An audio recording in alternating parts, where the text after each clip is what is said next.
I've got a lot of straightening up to do in my shop today. I don't usually let my shop get this messy. One of my golden rules of woodworking, especially in a small shop, is try to keep up with the mess as you're making it. But I think it got a little out of control because I was working up in the house and going back and forth, and every time I would bring something down, I would set it down, and then I'd go back up and back forth. For me, it's just unpleasant to work in a cluttered space. It took me a lot of years of woodworking to get to the point where I could pick up after myself as I'm working. It used to be I would start working and I would set tools down, and then half of my workbench would just be filled with tools and cut off pieces of boards and all that stuff. It's the ABCs of wood.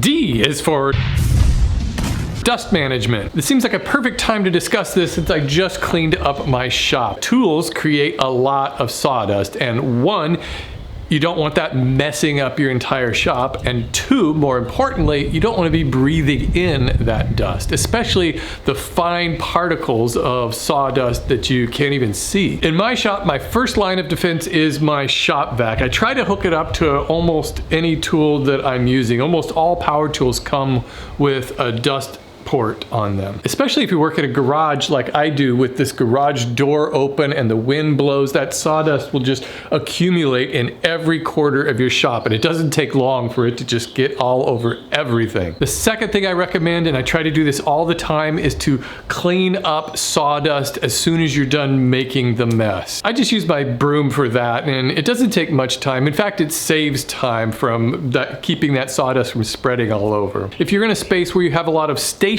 tools that won't be moving around, you might want to invest in a freestanding dust collection unit. That'll be your best bet, because then you can run ducts and tubes all over your shop directly to each tool that you're using. And those are much more effective at drawing out dust than a shop vac is. A shop vac isn't very good at extracting dust that's over here. It needs to be close, or at least blowing in that direction for it to really work. But those big units take up space and they can be fairly expensive. The next thing to consider is getting an air filtration system. I have one of these box units that just hangs from the ceiling, and you can turn it on for a couple of hours and it'll remove all of the lingering sawdust that's in the air. And while keeping your shop tidy and free from sawdust is important, more important is keeping it out of your lungs. And that's why I wanted to end with the most important thing you can use, which is an air filtration mask. This is an N99 mask. You can find these on Amazon. It has these removable carbon filters that, you know, every so often you just change those out, and so it fits over nicely against my whole face, and I wear it all the time when I'm using any power tools, especially sanding, because sanding really creates that fine dust. Oh, I sure do wish I had more of those little rubber washers. You never have enough rubber washers. That's what I always... Hey! You hear that? That's the sound of the local mail delivery service.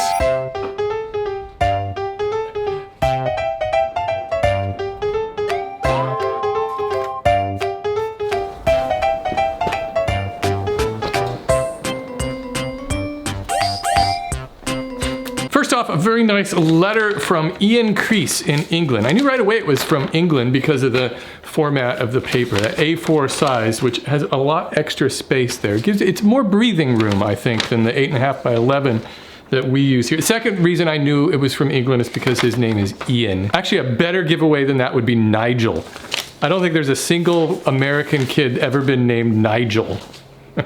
Nigel always plays bass for a band, doesn't he? Ian sent me this book about the founder of IKEA. I love biographies about this, about business leaders and people who have gone from a very small company to making something big out of it. He sent this to me because I mentioned how I actually like IKEA furniture, and I think as woodworkers we could draw a lot of inspiration from the designs in that store. And I want to thank Christopher Wells, who sent me this router and saw depth gauge. These things are pretty useful, and he sent this to me because I was talking about setting up my dado stack and getting it accurate. Let's do an unboxing. Oh, it's gonna be one of those kind of packages. Don't make me get my utility knife.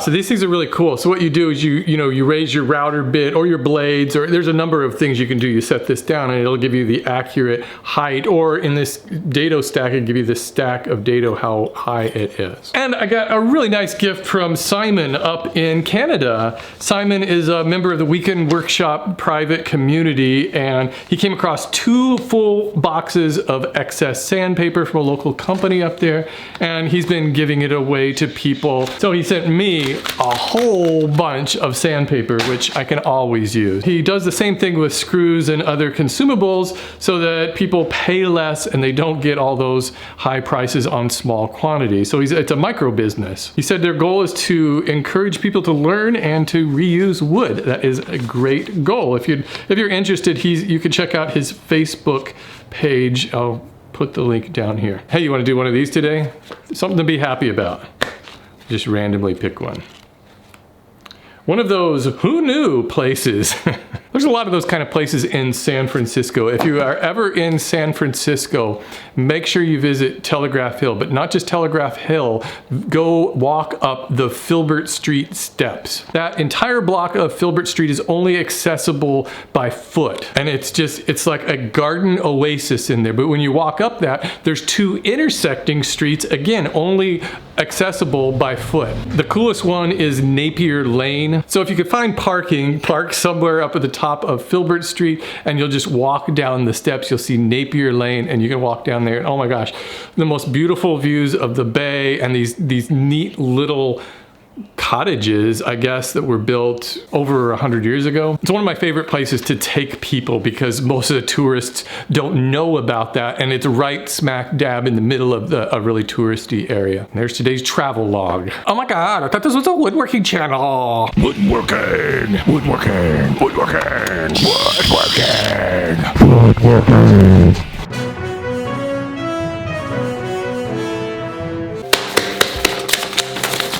Hey, I got an actual woodworking story in the news this time. An actual story about woodworking in the news. Who'd have thunk? This is a really nice story I've been looking forward to telling you guys about. This was published in the Washington Post on July 2nd, just a couple of days ago. So it's about Henry Sowles, a 16-year-old in Maryland who 3 months ago didn't know anything about woodworking. And of course the schools were shut down and he was in lockdown and he wanted something to do with his time, so he started watching my YouTube videos and he signed up for the Weekend Woodworker course. Since then he's been going gangbusters, just making furniture and selling it, and all of the money he raises, all of the proceeds, he's donating to a local nonprofit called Bethesda Cares that serves homeless people in Montgomery County there in Maryland. He's already raised over $830, it's probably more since this was published. He sells benches, wooden crates, patio table, all kinds of stuff. This is what Henry said on his website. I'm shocked that in 2020, in the richest country in the world, around 40 million Americans, including 16 million kids,